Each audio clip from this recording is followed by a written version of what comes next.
CNN News.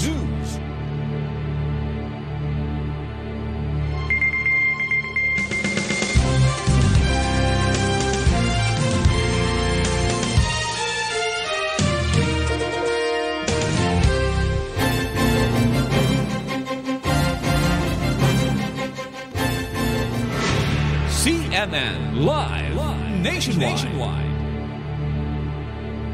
Magandang araw din Ariel, magandang araw Pilipinas, mayong adlaw mga taga Mindanao. Lumapit na sa media Cagayan de Oro City ang kinatawan ng mga job orders sa 8 provincial hospital sa Misamis Oriental or ang MOPH na matatagpuan sa mga bayan ng Claveria, Mantikao, Alobihid, Magsaysay, Talisayan, Initaw, Balingasag at Hingoog City.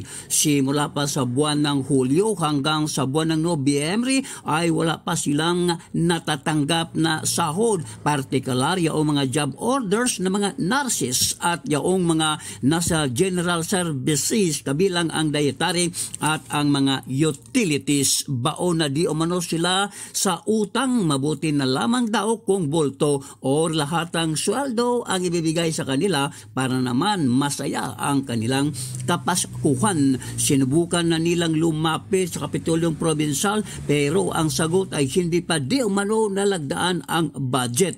Nanawagan din ang kinatawan na hindi na pinangalanan para sa mga miyembro ng sangguniang panglalawigan ng Misamis Oriental na pag-ukulan din ng pansin ang problema ng mga job orders lalo't yaong mga nurses na pumapapil bilang mga frontliners. Wala pang sagot ang Kapitulyong Provincial sa Misamis Oriental sa naturang mga hinaing.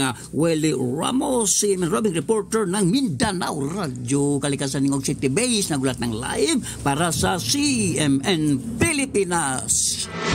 CNN Live Nationwide.